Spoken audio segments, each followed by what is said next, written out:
नमस्कार फ्रेंड्स। आज हम qualification pack retail sales associate level 3 के अंदर एक बहुत ही important notes to help customer to choose right product करने जा रहे हैं। वैसे तो ये नोट्स जो है जो स्टैंडर्ड है ये रिटेल सेल्स एसोसिएट के लिए बना है, बट कहीं ना कहीं ये लेवल 4-5 रिटेल टीम लीडर या डिपार्टमेंटल मैनेजर्स के लिए भी उतना ही ज़रूरी है जितना कि एक सेल्स एसोसिएट के लिए या ट्रेनी एसोसिएट के लिए ज़रूरी है। अगर आपको मेरी ये वीडियो पसंद आएगी तो प्लीज़ मेरे चैनल AKM मैनेजमेंट क्लासेस को लाइक शेयर और सब्सक्राइब ज़रूर करें। तो स्टार्ट करते हैं परफॉर्मेंस क्राइटेरिया से। परफॉर्मेंस क्राइटेरिया जो हैं इसमें 2 एलिमेंट्स में डिवाइडेड हैं। फर्स्ट है help customer to choose product, ठीक है? जिसके अंदर डिफरेंट परफॉर्मेंस क्राइटेरिया हैं। Find out which product features and benefit interest individual customer and focus on these when discussing product. PC2 describe and explain clearly and accurately relevant product features and benefit to customer. PC3 compare and contrast product in a way that help customer choose the product that best meet their needs. PC4 है check customers response to his her explanation and confirm their interest in the product. Then PC5 है encourage customer to ask questions and response to their question, comments, objection in a way that promote sales and goodwill. Identify suitable opportunities to tell the customer about the associated or additional product and do so in a way that promotes sales and goodwill. PC6 है PC7 constantly check the store for security, safety and potential sales whilst helping customers. Now, element 2, check the customer preferences and buying decision when making sales. PC8 है इसमें जो 7 तक हैं वो element 1 में है to help customer choose right product, और जो सेकंड एलिमेंट है उसमें PC8 से स्टार्ट है give customer enough time to evaluate products and ask questions. PC9 handle objections and questions in a way that promote sales and keep the customer confidence. And the PC10 identify the need for additional and associated product and take the opportunity to increase sale. PC11 is clearly acknowledge the customer buying decision. PC12 clearly explain any customer right that apply, and PC13 clearly explain to the customer where to pay for their purchase. तो start करते हैं एक case study से. So case study basically क्या है, एक छोटा सा एग्जाम्पल है कि हाँ हम कैसे इस नोट्स को एप्लीकेबल करते हैं, एक सेल्स एसोसिएट इस नोट्स को कैसे एप्लीकेबल होता है. तो उससे पहले एक छोटी सी केस स्टडी करते हैं. तो छोटी सी केस स्टडी में क्या है देखते हैं. सो ये आपके सामने एक पिक्चर्स डायग्राम है केस स्टडी के लिए. सबसे पहले the store Seema works at has just started a sale. Seema एक CSA है जिसने अभी अभी एक स्टोर में as a CSA customer sales associate join किया है, और उस स्टोर में अभी समर सेल स्टार्ट हुई है. A lady entered the store and mentioned that she needs to buy a dress for an interview. She must show her dress sections and allow the customer sometimes to look around. So, एक lady customer वहाँ पे आती है और वो कहती है कि उसे जो है इंटरव्यू के लिए ड्रेस चाहिए. सीमा उसे ड्रेस सेक्शन में लेकर जाती है और वहाँ पर कस्टमर को कुछ टाइम के लिए घूमने के लिए छोड़ देती है. The lady walks around and decided to pick up an electrical red dress. Lady जो है घूमती है उस अपैरल सेक्शन में और डिसाइड करती है कि वो एक रेड कलर की इलेक्ट्रिकल रेड कलर की ड्रेस लेगी. She does not try it on, वो ट्राई भी नहीं करती है और सिंपली बिलिंग काउंटर की तरफ वॉक कर देती है. The dress is expensive, dress बहुत महंगी है और सीमा बहुत हैप्पी है कि उसने जस्ट एक सेल की है, वो भी प्रॉफिट, बहुत बड़े प्रॉफिट के साथ. नाउ क्वेश्चन अराइज, क्या आपको लगता है do you think customer made the right decision? क्या आपको लगता है कि कस्टमर ने सही डिसीजन लिया है? Do you think Seema's behaviour was appropriate? If not why? क्या आपको लगता है सीमा का बिहेवियर बहुत सही था? अगर नहीं तो क्यों? What do you think Seema should have done? आपको क्या लगता है कि सीमा को क्या करना चाहिए था? सो होप कहीं ना कहीं आपने इनके आंसर सोचे होंगे. We'll discuss the whole topic, whole nose, then we'll discuss the answer to these question.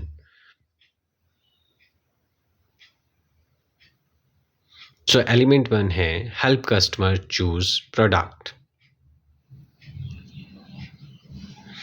Find out which product features and benefit interest individual customer and focus on these when discussing product.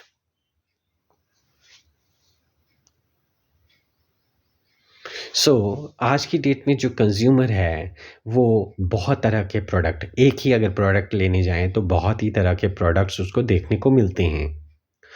जो factors influence करते हैं किसी भी customer या consumer के buying decision को, वो हैं psychological factors.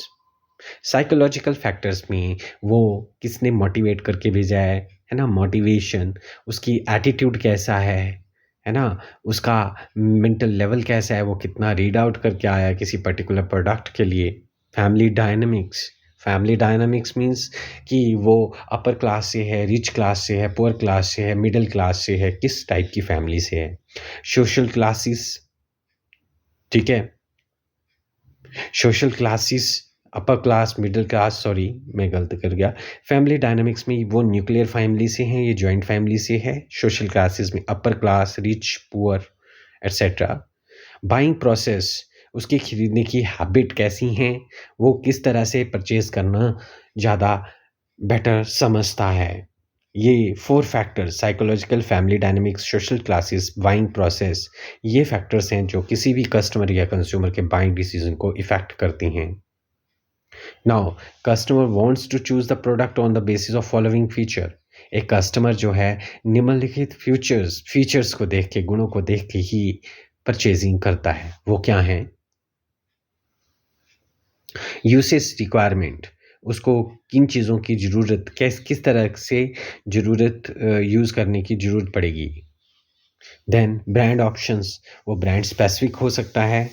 Existing skill and knowledge, जिस प्रोडक्ट के बारे में उसको नॉलेज है, स्किल है, यूज़ करना कैसा है वो पता है. एक्सपीरियंस, प्रोफेशनल और हॉबी नीड्स, हॉबी के लिए या प्रोफेशनल के लिए, प्रोफेशनल नीड्स के लिए या एक्सपीरियंस के बेस पे, अपने एक्सपीरियंस के बेस पे कोई पर्सन प्रोडक्ट परचेज करता है. प्रोफेशनल इज़ लाइक मेरे को लैपटॉप चाहिए या पेन चाहिए. हॉबी नीड्स, मुझे पेंटिंग करने का शौक है, मुझे कलर्स चाहिए. कलर प्रेफरेंसेस, मुझे लाइक कपड़ों में ब्लू कलर ज़्यादा पसंद है तो मुझे कलर की प्रेफरेंसेस, ठीक है, या मुझे पिंक कलर चाहिए, है ना. कलर प्रेफरेंसेस, ड्यूरेबिलिटी, कितना टाइम वो प्रोडक्ट चलता है. फर्नीचर के केस में स्टाइल मॉडर्न है या ट्रेडिशनल है. फैशन एंड प्रेफरेंसेस, किस तरह का ट्रेंड में फ़ैशन चला है, किस तरह की मेरी प्रेफरेंसेस हैं. हेल्थ फैक्टर्स, मेडिसिन्स ज़्यादा ज़रूरी हैं as compare to other products.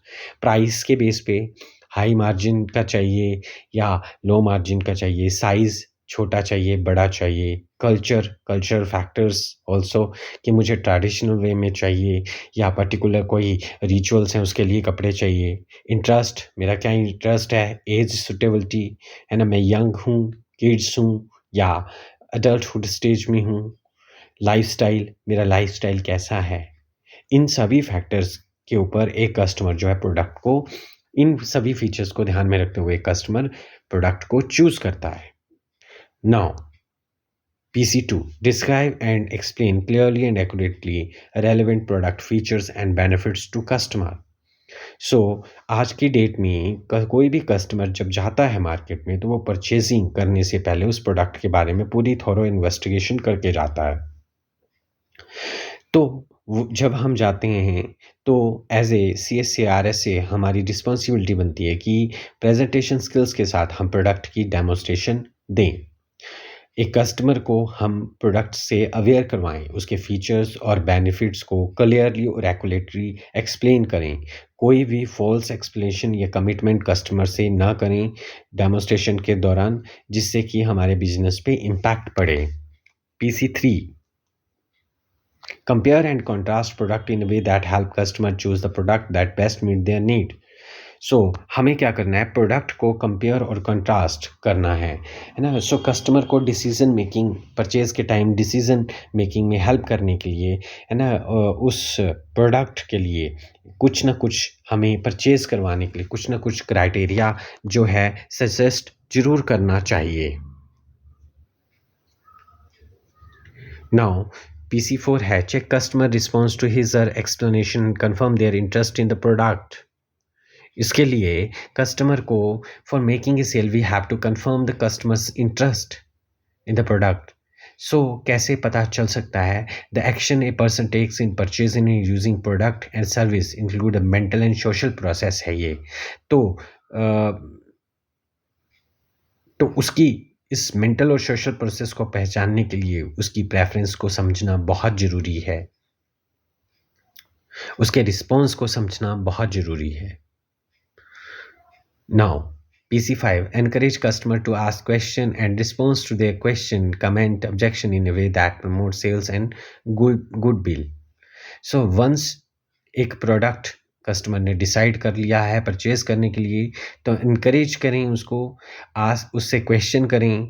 If they have objections और कमेंट किसी भी तरह का है, रिस्पॉन्ड करें उसको लॉजिकल मैनर में। इफ़ एक RSA क्लियरली रिस्पॉन्स करता है तो ये कहीं ना कहीं सेल्स को प्रमोट करता है और कंपनी की गुडविल भी प्रमोट होती है इससे।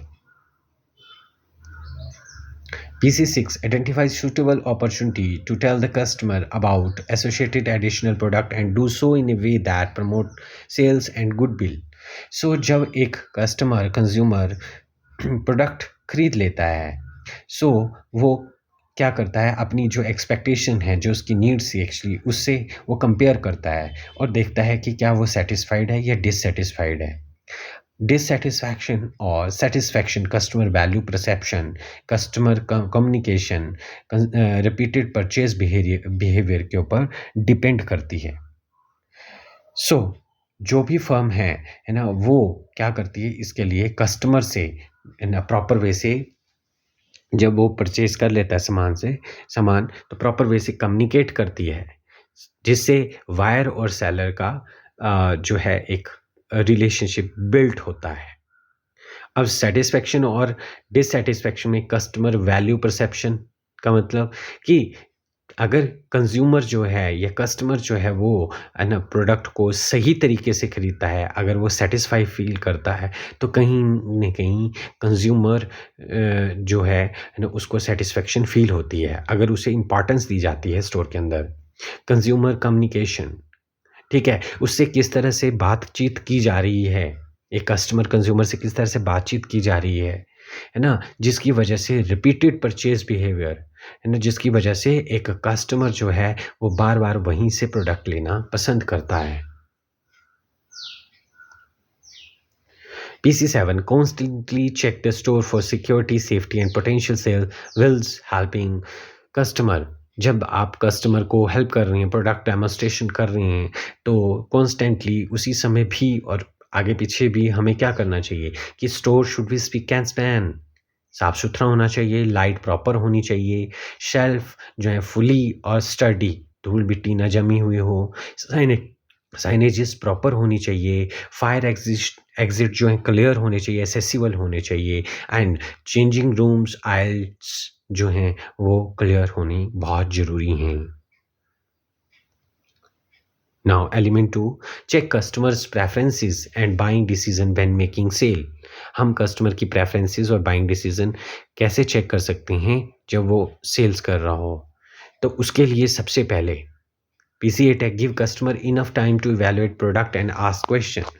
कस्टमर जब प्रोडक्ट दिखाया है आपने, चाहे वो वेरिएंट प्रोडक्ट हैं, चाहे वो मिलते जुलते बहुत सारे प्रोडक्ट हैं, तो उसको टाइम दीजिए ताकि वो इवैल्यूएट कर सके, प्रोडक्ट को पहचान सके कि कौन सा प्रोडक्ट उसके लिए सही है। एंड उसको जो भी ऑब्जेक्शंस, कमेंट और क्वेश्चन पूछने हैं वो आपसे पूछ सकता है। तो बोलता है द स्टेप्स द कस्टमर में skip in purchase decision. Sometime एक कस्टमर जो है वो परचेज डिसीजन में कुछ स्टेप जो है स्किप कर देता है। जैसे लेवल ऑफ इन्वॉल्वमेंट, वो कई बार इतना ज़्यादा इन्वॉल्व नहीं होता प्रोडक्ट परचेज में, या personal, social and economic significance रहता है परचेज का इसके पीछे। जैसे मुझे सोसाइटी के लिए खरीदना है, मुझे अपने पर्सनल यूज़ के लिए खरीदना है और बहुत ज़रूरी तरीके से खरीदना है। कई बार वो बजट का भी ध्यान नहीं देता। बोलता जो 3 कैरेक्टरिस्टिक्स हैं जिससे हम बता सकते हैं कि वो हाई इन्वॉल्वमेंट जो हैं, हाई इन्वॉल्वमेंट परचेज़ेज़ की जो 3 कैरेक्टरिस्टिक्स हैं उसके बारे में बताया गया कि प्रोडक्ट बहुत एक्सपेंसिव है तब भी वो खरीद लेता है। पर्सनल कॉन्सिक्वेंसेस हैं, वो अगर नहीं खरीदता है तो कहीं न कहीं उसको प्रॉब्लम हो जाएगी, like medicines could reflect one's social image. कई बार सोशल इमेज दिखाने के लिए वो महँगे प्रोडक्ट परचेज़ करता है, जिसके लिए वो क्या है ना, हाई इन्वॉल्वमेंट इन परचेज़ दिखाता है। PC9 handle objection question in a way that promote sales and keep customer confidence. So बोलता है एज़ ए CSA कि कस्टमर हम भी नहीं चाहेंगे, ये एक कस्टमर भी नहीं चाहेगा कि वो वापस प्रोडक्ट को वापस करने आए आपके स्टोर पे, या हम भी नहीं चाहेंगे वो कोई कंप्लेंट लेकर आए, ठीक है? और कोई भी पसंद नहीं करता है कंप्लेंट को सुनना। बट अगर आपने ऑब्जेक्शंस, उसके क्वेश्चंस रिलेटेड प्रोडक्ट से केयरफुली हैंडल किए हैं, तो वो कहीं न कहीं सेल्स को प्रमोट करता है और अपनी आपके जो बिज़नेस है, उसको बूस्ट अप करता है, उसको आगे बढ़ाता है, ग्रो करने में हेल्प करता है। पीसी 10 में है identify the need for additional association product and take the opportunity to increase sales. बोलता है always go an extra mile to boost your business. आपने प्रोडक्ट दिखाया, प्रोडक्ट से वो सेटिस्फाइड हो गया, आपने प्रोडक्ट लेने के लिए रेडी हो गया, आपने सारे हैंडल्स ऑब्जेक्शन क्लियर कर दिए, but always go extra mile. Extra mile, थोड़ा सा अपना बिजनेस भी बढ़ाना है, उतने ही पे ही काम नहीं चलेगा, आपका मार्केट शेयर भी इंक्रीज होना चाहिए। सो उसको बोलते हैं कि आप उसको कोई ऑफर्स, डिस्काउंट, कूपन्स दे सकते हैं, जिससे वो आपका बिजनेस की प्रमोशन होगी, आपकी सेल्स भी इंक्रीज होगी। यही नहीं, जब अपॉर्चुनिटी मिले तो आप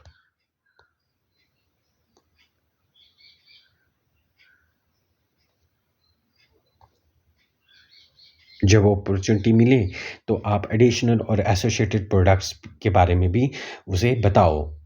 एसोसिएटेड प्रोडक्ट लाइक उससे मिलते जुलते प्रोडक्ट, लाइक ट्राउज़र के साथ शर्ट बताई, शूज़ के साथ सॉक्स बताई। एडिशनल प्रोडक्ट, ये हमारी रिटेल आउटलेट में नया प्रोडक्ट आया, प्लीज़ क्या आप देखना चाहेंगे?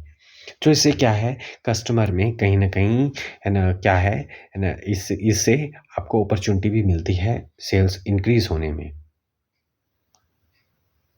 Now PC11 clearly acknowledge the customer buying decision. Customer जो भी खरीदता है वो सही खरीदता है। डिसीज़न मेकिंग जो है वो एक साइकोलॉजिकल प्रोसेस है, हम जानते हैं। तो सभी प्रोडक्ट में से बेस्ट प्रोडक्ट को चूज़ करना भी बहुत मुश्किल होता है। ये कस्टमर क्या डिसीज़न लेना चाहेगा, ये इन्फर करना बहुत ही ज़्यादा मुश्किल होता है, ठीक है? सो कस्टमर बाइंग डिसीज़न को हमेशा एक्नॉलेज कीजिए, रिगार्ड्स दीजिए कि उन्होंने जो प्रोडक्ट परचेज़ किया है, वो बिल्कुल सही खरीदा है। Clearly explain any customer right that apply. So, under sales of good acts, goods must be described of satisfactory quality and fit for the purpose. इसके अलावा कोई भी कस्टमर राइट है, उसको वारंटी के बारे में बताना है, उसको अदर टर्म्स एंड कंडीशंस या यूज़ करने का तरीका बताना है। ये कस्टमर का राइट है और उसके को बताना ही पड़ेगा एक रिटेलर को। PC13 clearly explain the customer where to pay for their purchase. Last में आपको कस्टमर को इन्फॉर्म ज़रूर करना है कि बिलिंग सेक्शन में जाके उसकी परचेज़ कंप्लीट होगी और वो बिलिंग्स सेक्शन पीओएस और POP should be appropriate place में होना बहुत ही ज़्यादा ज़रूरी है एक स्टोर में। अगर आपको मेरी ये वीडियो पसंद आई होगी तो प्लीज़ मेरे चैनल एकेएम मैनेजमेंट क्लासेस को लाइक, शेयर और सब्सक्राइब ज़रूर करें। अब मैं बात करूँगा उस केस स्टडी की जहाँ पे कस्टमर जो है वो इंटरव्यू की ड्रेस लेने के लिए आया था सीमा के पास, जो एक सीएसए थी, और उसने इलेक्ट्रिकल रेड ड्रेस जो है वो परचेज़ की और वो चली गई और सीमा बहुत खुश थी कि उसने महंगी ड्रेस बेच दी है, प्रॉफिट करवा दिया स्टोर का। तो क्या सीमा का बिहेवियर बिल्कुल सही था? नहीं, सीमा का बिहेवियर बिल्कुल सही नहीं था। जब भी कस्टमर आता है, जैसा इसमें बताया हमने कि क्या करना चाहिए, आता है उसको ग्रीट करो, उसकी नीड्स और वांट्स पूछो और उसके अकॉर्डिंग ही प्रोडक्ट दिखाओ जिसकी रिक्वायरमेंट है। क्या आपको लगता है कि सीमा को क्या करना चाहिए था? सीमा को उसको अकॉर्डिंग टू नीड इंटरव्यू के लिए तो फॉर्मल ड्रेस दिखाते, इलेक्ट्रिकल रेड ड्रेस जो है वो एक कैजुअल वियर है। कस्टमर इससे क्या है, कभी भी चला जाएगा तो कभी भी वापस नहीं आएगा। अगर आया तो कंप्लेंट लेकर आएगा, जिससे ये किसी भी ऑर्गेनाइजेशन की गुडविल नहीं इंक्रीज़ होगी। So hope you understand how to help customer to choose right product. अगर आपको मेरी ये वीडियो पसंद आई है, सो प्लीज़ इसे लाइक, शेयर और सब्सक्राइब मेरे चैनल को ज़रूर करें। Thank you.